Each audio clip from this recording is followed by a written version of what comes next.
Une des pires choses dans la vie humaine, c'est l'habitude. Nous sommes des créatures d'habitude et elles dirigent nos actions quotidiennes, hebdomadaires, mensuelles, mais aussi annuelles. Nous avons notre train-train quotidien, notre routine hebdomadaire, notre ronron mensuel et quelques semaines de congés annuels que beaucoup d'entre nous prennent au même endroit depuis des décennies. À l'instar de Laurette et Jackie Pic dans le film Camping, qui viennent tous les ans à la même date depuis août 1976 à l'emplacement 17 du camping des Flots Bleus. Tel le lino du couloir, usé juste au milieu par le passage et quasiment intact sur les bords. Notre vie se décolore et s'élime avec les années. Elle laisse des traces de plus en plus profondes d'habitudes qui souvent nous submergent et dont il est devenu pratiquement impossible de s'écarter. Tels des soldats d'infortune dans des tranchées beaucoup trop profondes, nous sommes incapables de remonter à la surface et surtout de voir le reste du monde. Notre perception, pour beaucoup d'entre nous, se limite au sombre, au glauque des tranchées et surtout à leur uniformité. Restez donc avec moi sur cette vidéo philosophico-pratique traitant d'une des plaies humaines afin de sortir des habitudes sclérosantes que nous avons tous d'une part et d'autre part de prévenir le creusement de nouvelles tranchées, lesquelles se font tellement lentement, tellement subrepticement que même les plus attentifs d'entre nous en arrivent encore à se faire berner. Lors d'un stage informatique que j'avais fait en 2003 où utiliser ma souris plusieurs heures par jour fatiguait ma main droite à un point tel qu'il fallait que je trouve une solution, j'ai eu l'idée suivante. Je me suis demandé pourquoi ne profiterais-je pas de ce long stage avec des tâches incroyablement répétitives pour m'habituer à prendre la souris à gauche et ça me permettrait de soulager ma main droite et inversement. Ce que j'ai fait. J'ai changé la dextérité de la souris depuis le panneau de contrôle de l'ordinateur afin que le clic droit devienne un clic gauche. Bref, je ne me suis pas contenté de passer la souris à gauche, je l'ai configurée comme celle d'un vrai gaucher. Eh bien, devinez quoi, après quelques heures de galère, ça devenait de plus en plus facile. Eh ouais, à tel point que dès le lendemain, mon subconscient était impatient de s'y remettre. Il était même excité à l'idée de réessayer de prendre la souris à gauche et d'apprendre à être encore plus dextre que la veille. Et c'est dans ces moments-là que l'on se rend compte que le subconscient est vraiment un enfant. Au début, il se braque. Ensuite, si on le motive un peu, il s'y risque et il prend goût, et même parfois, il ne veut plus faire que ça. Et c'est ce qui s'est passé. Depuis ce stage, donc depuis très longtemps, je prends ma souris à gauche et suis tout aussi à l'aise, voire plus, qu'avec la main droite maintenant. Et je précise que je suis un vrai droitier, je n'ai rien, absolument rien d'ambidextre au départ. À l'instar de ces maîtres d'école d'avant-guerre, ces sadiques, ces ignobles tortionnaires de gauchers, j'ai fait de même sur moi et ça a marché.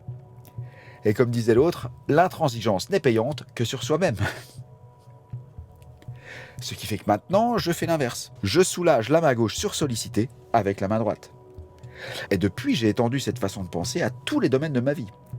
C'est-à-dire que dès que j'en ai l'occasion, dès que je dois par exemple accomplir une tâche longue, répétitive, ingrate ou tout ça à la fois, comme nettoyer une surface, visser, porter des choses, j'ai le réflexe de le faire le plus possible à gauche afin de faire travailler l'autre moitié de mon cerveau.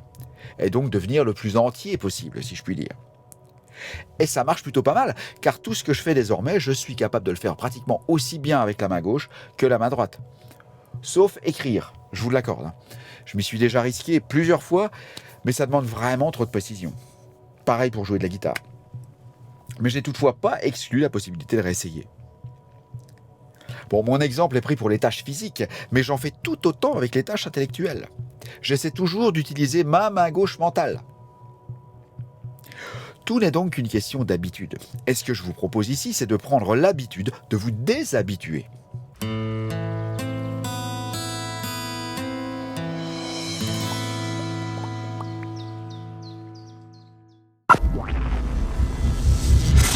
Un des meilleurs moyens de rester ouvert et dans le vent est de d'une part reconnaître une habitude qui tente de s'installer et d'autre part de faire en sorte d'en changer chaque jour un paramètre afin qu'elle devienne plus un lot d'options dans lesquelles piocher plutôt qu'une routine invariable.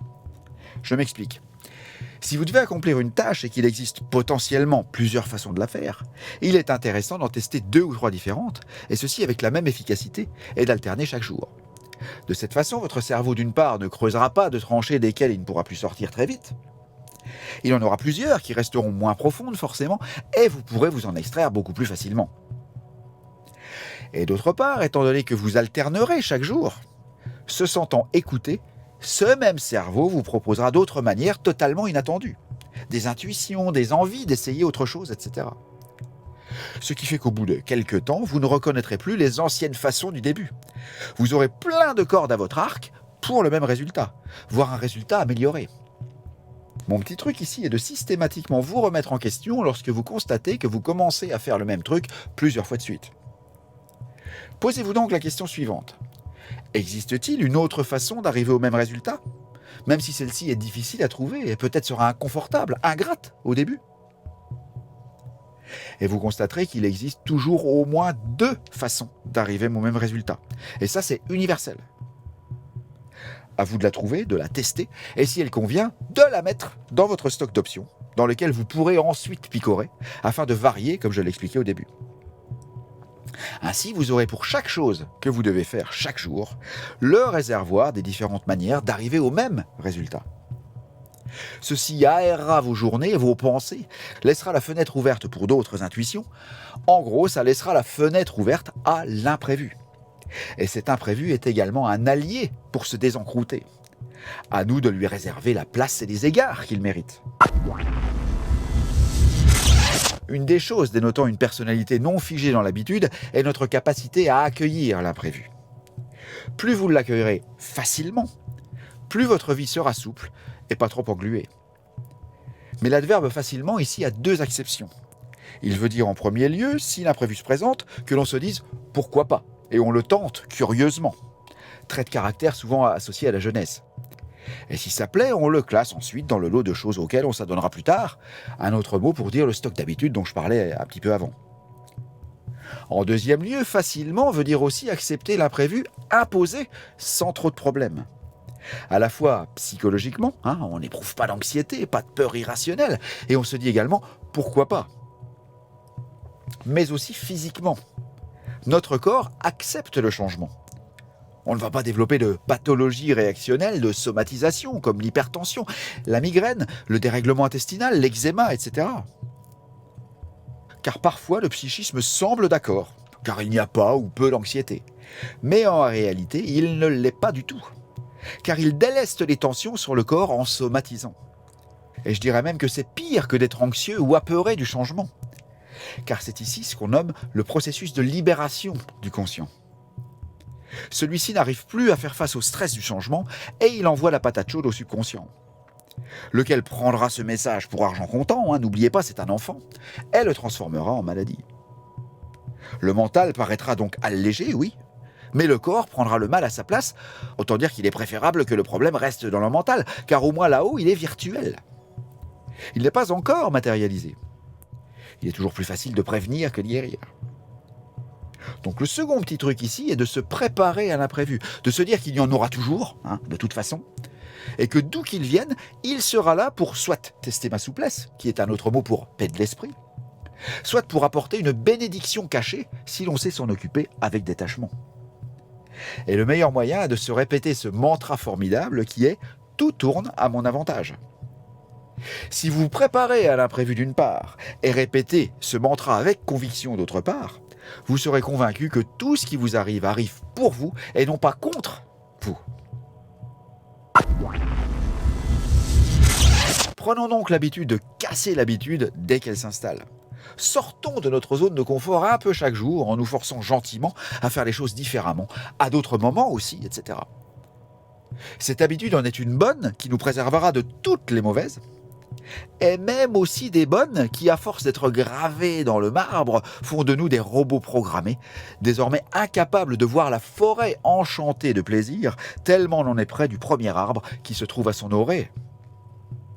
Réservons donc une place à l'imprévu dans toute initiative et accordons-lui l'attention qu'il mérite, car comme dit à demi-mot plus haut, imprévu rime avec coup de pouce divin pour nous faire réagir. Traitons donc les messages d'en haut avec humilité et intelligence. Voilà les amis, laissez-moi donc un pouce en l'air, abonnez-vous en pensant à cliquer ensuite sur la petite cloche, puis sur toutes les notifications. Commentez avec vos habitudes à vous et comment vous faites pour les changer surtout. Puis partagez avec tous ceux englués dans des routines insupportables. Une des habitudes les plus néfastes étant celle de mal manger ou trop manger, ou les deux à la fois. Tout ça car nous avons perdu nos réflexes d'enfant, où nous respections à l'époque à la lettre les signaux de notre corps. Je vous propose sur ma boutique en ligne didierjérôme.com mon tout nouveau programme que j'ai appelé Maigrir en s'amusant, comme mon livre, un programme audio complet sur 12 semaines qui vous libérera une à une des habitudes néfastes qui font que vous êtes en surpoids aujourd'hui. Ma boutique didierjérôme.com regorge aussi d'autres programmes audio et de livres pour améliorer votre paix, comme Dialoguer avec votre enfant intérieur, entre parenthèses celui qui vous fait grossir, et aussi celui qui va vous faire maigrir une fois reprogrammé.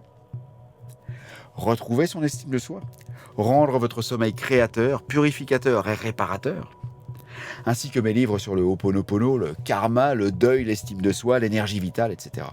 Et pour finir, vous savez que j'aime beaucoup les néologismes. Aussi, je vous souhaite l'habitude des habitueuses.